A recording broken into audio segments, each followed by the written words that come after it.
হ্যাঁ, আমার মনে হয় সেটাই ভালো।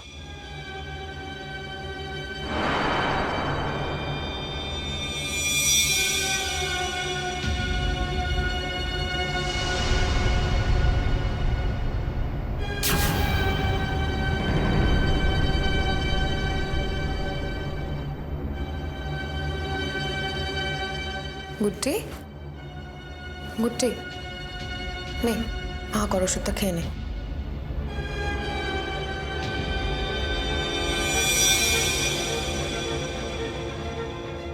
দাঁড়া, এবার সেকেন্ড ওষুধটা দিই।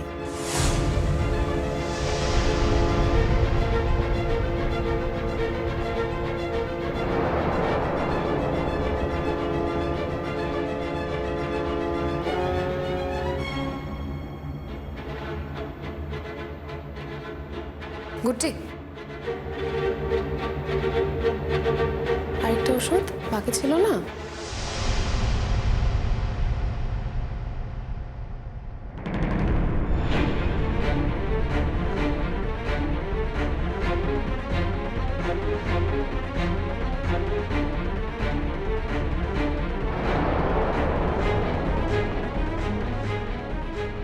তুমি খাইয়েছিলে নাকি ওই ওষুধটা?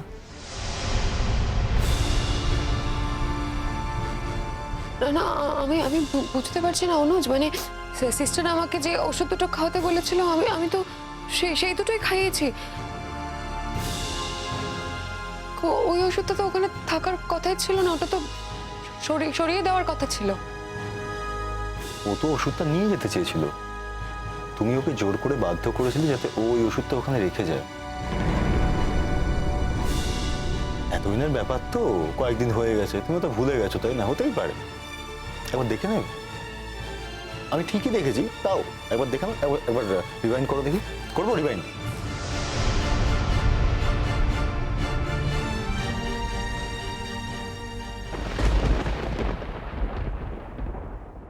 তুমি গুড্ডিকে তুমি তুমি ওই ওষুধটা খাইয়েছিলে?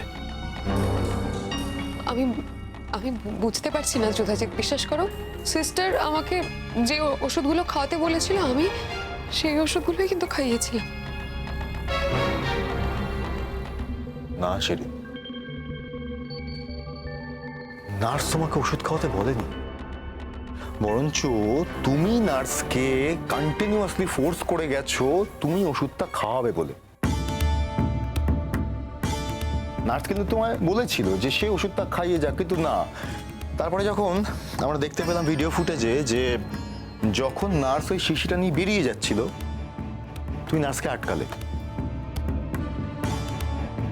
নার্সকে আটকে তুমি বললে শিশিটা সে যাতে ওখানে রেখে যায়, এবং তারপরে আমরা দেখতে পেলাম যে সেই শিশিটা থেকেই ওষুধটা তুমি গুড্ডিকে খাওয়ালে।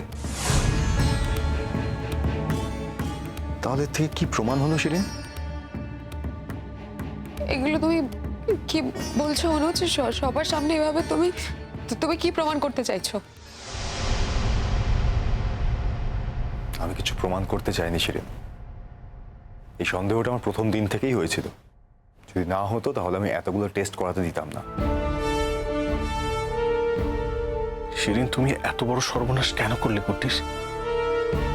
গুড্ডি তো তোমার জীবন থেকে চলে গেছে। কি বলছো তুমি যুধাজিৎ? গুড্ডি আমার বোনের মতো, আর এখানে সব অনুজের অফিসার স্টাফরা রয়েছে, এদের সামনে আমাকে এই কথাগুলো বলতে পারো না তুমি? বেশ, তোমার সম্মানের কথা ভেবে আমি না হয় চুপ করলাম, কিন্তু গুড্ডির প্রতি যে অপরাধটা করা হয়েছে তার কি হবে? অন্য কারোর ক্ষেত্রে যা হতো এই ক্ষেত্রেও তাই হবে। মানে? আমার যা বলার আমি বলে দিয়েছি। আপনাদেরকে আমি একটা ইনস্ট্রাকশন দিচ্ছি, ফাইল আপ দিস কেস। যা যা ডকুমেন্টস আমরা এখন অবধি পেয়েছি সবটাকে এক জায়গায় ফাইল আপ করুন, আর এই সব ক্ষেত্রে আমরা যা যা করে থাকি ঠিক তাই তাই করবেন। স্যার, আপনি কি বলছেন ঠিক? না বোঝার তো কিছু নেই। অ্যাটেম্পট টু মার্ডারের ক্ষেত্রে যা যা হয় তাই তাই হবে। অ্যারেস্ট করতে হবে, ধারা দিতে হবে, কোর্টে তুলতে হবে। কাকে স্যার?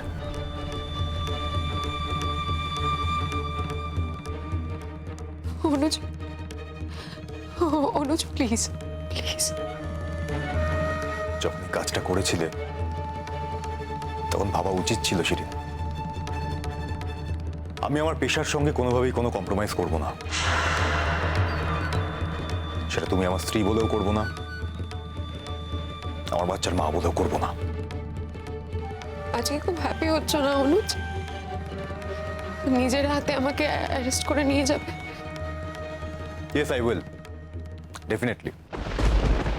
এরপরে তুমি জেল খাটবে, তোমার শাস্তি হবে, যাবজ্জীবন হতে পারে। এটাই হবে তোমার শাস্তি, এটাই হবে তোমার প্রায়শ্চিত্ত। আমার সব থেকে বেশি খারাপ কিসের জন্য লাগছে? আমার বাচ্চাটার জন্য। ওর পরিচয় হবে একটা জেল খাটা আসামির ছেলে। সেটা ওর জন্য ভবিষ্যতে একটা বিপর্যয়ের আকার ধারণ করবে, আমি জানি। কোনোভাবে যদি আমি ওকে ভুলিয়ে দিতে পারতাম এখন যে তুমি ওর মা, তাহলে ওর জন্য খুব ভালো হতো। কিন্তু এটা একটা এমন সত্যি যেটা ভোলানোও যাবে না, আমি অস্বীকারও করতে পারবো না। স্যার, আমরা আসছি তাহলে। আপনাদের এম্বারেস হওয়ার কিছু নেই, যা সত্যি সেটা সত্যি। আপনাদের যেটা কাজ সেটা করুন। আমি আর তাহলে ওয়েট করবো না, আমি বাড়ি যাই। তুমি কেন এত তাড়াহুড়ো করছো? না মানে কুটিকে তো একবার জানাতে হবে। কুটিকে জানানোর কিছু নেই জুতাইক। এই কেসটা আমি ইনভেস্টিগেট করছি, এখানে আমি যা ঠিক করব, যেটা আমি সিদ্ধান্ত নেবো সেটাই হবে। এখানে গুড্ডির কথা বলার তো কোনো প্রশ্ন নেই। আর তাছাড়া গুড্ডি এখন সিক লিভে আছে, ওকে এইসব নিয়ে বিব্রত করো না। তবু এত বড় একটা ঘটনা, সেটা সে তুমি যদি চাও তুমি জানাতে পারো, কিন্তু আমার সিদ্ধান্তে কোনো রকম কোনো নড়চড় হবে না। আর আপনারাও যান, বিকেলের মধ্যে অ্যারেস্ট ওয়ারেন্ট আমার চাই।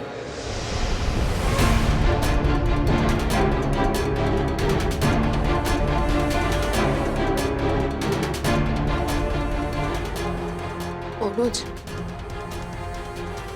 বলছি তুমি আমার এই সর্বনাশটা করো না অনুজ। পুবলুর জীবনটা একেবারে শেষ হয়ে যাবে। পুবলুর জীবনটা শেষ হয়ে যাবে এখন মনে হচ্ছে তোমার? যা হওয়ার তো হয়ে গেছে, যা করার তুমি করে ফেলেছো, নতুন করে আর কিছু হওয়ার নেই। যাতে শেষের দিকে একটা আলোক রেখা থেকে যায়, সেই জন্য তোমার শাস্তি পাওয়াটা খুব দরকার, ফর পুবলুর সেক। যাতে যখন পুবলু বড় হবে ও জানবে যে আমরা অপরাধীকে ছেড়ে দিইনি। ওর বাবা যখন জানতে পেরেছে ওর মা অপরাধী, নিজের হাতে ওর বাবা ওর মাকে অ্যারেস্ট করে দিয়েছে। ঘটনাটা যদি গুড্ডির সাথে না হয় অন্য কারোর সাথে হতো, তাহলেও কি তুমি একই স্টেপ নিতে? 100 বার করতাম, এটা আমার পেশা। এই কাজটা করতে আমার ভেতরে কোনো রকম কোনো দ্বিধা থাকার কথা না। আর যদি কোনোদিন কোনো মুহূর্তে আমার ভিতরে এই দ্বিধা তৈরি হয়, সেই মুহূর্তে আমি এই চাকরি ছেড়ে দেবো, এই পেশা থেকে সরে যাব। আমি বলছিলাম এবারের মতো না হয়। কি করে বলছো তুমি এটা জুদাইক? তোমার স্ত্রীর জীবন নিয়ে টানাটানি হয়েছে, তারপরে তুমি এই কথাটা বলতে পারছো? শিরিন তোমার স্ত্রী বলেই বলছি অনুজ। এই পরিচয়টা আমাকে সারা জীবন ক্যারি করতে হবে, এটা আমার কাছে অনেক বেশি লজ্জার। কিন্তু ওর সঙ্গে আমার ডিভোর্সও হয়ে যায়, তারপরেও এই সত্যিটা বর্তমান থাকবে। সুতরাং ওয়াইফ কথাটা তো আমার শরীর থেকে আমি মুছে ফেলতে পারবো না। সে আমার এক্স ওয়াইফ হোক আর প্রেজেন্ট ওয়াইফ হোক, যাই হোক, আমার কাছে এটা সত্যি সত্যি চরম লজ্জার, চরম লজ্জার। ছি না জুতেজিৎ, this is my final call. এই সিদ্ধান্তের কোনো রকম কোনো নড়চড় হবে না।